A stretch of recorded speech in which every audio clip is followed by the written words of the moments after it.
আরেকটি ব্যাপার হচ্ছে টুপি পরার হুকুম কি। টুপি পরার হুকুম হচ্ছে টুপি পরাটা জায়েজ, যদি কেউ পারেন তিনি পড়তে পারেন।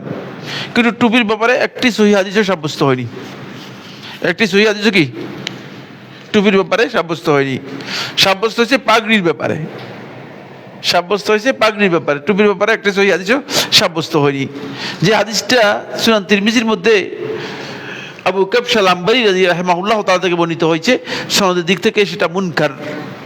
ইমাম তিরমিজি রহমতুল্লাহ নিজে মুনকার বলেছেন। আর বাকি একটা হাদিসও এখানে সহিহ সনদে আসেনি। সুতরাং যদি কেউ পড়েন তিনি পড়তে পারেন, অসুবিধা নেই। অনেকে এটাকে সুন্নতে দায়েমি অথবা দায়েমি সুন্নত মানে ফরজের মতো করে নিয়েছে।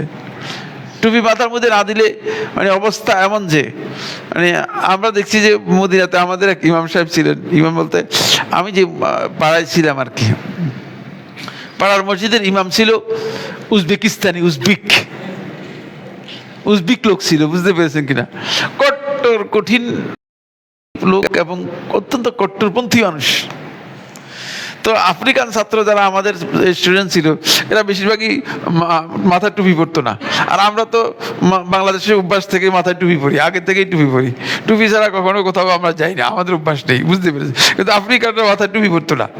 এখন সে মাথায় টুপি না দেখলে আফ্রিকান ছাত্রদেরকে দেখলে মানে খুব চিল্লাচিল্লি করতো, টুপি ছাড়া মসজিদের মধ্যে আসছো, টুপি ছাড়া মসজিদের মধ্যে আসছো, মসজিদে নামাজ তোমার নামাজ না পড়ে চলে যাও।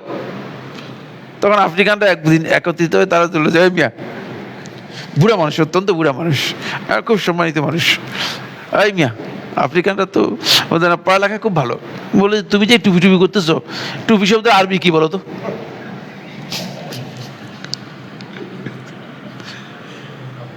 এবার আর কিছু বলতে পারে না।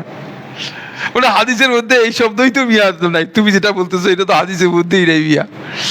তুমি যে কথা বলতেছো একটু ফালতু কথা বলার জন্য, তুমি কেন মানে তুমি যাদের সম্পর্কে কথা, যাদের সাথে কথা বলতেছো তাদের সম্পর্কে তুমি না জেনে কেন কথা বলতেছো? তুমি চুপ হয়ে যাও, খবরদার এই সমস্ত কথাবার্তা বলো না। পরবর্তীতে আর দেখি চিল্লাচিল্লি তেমন করে নাই।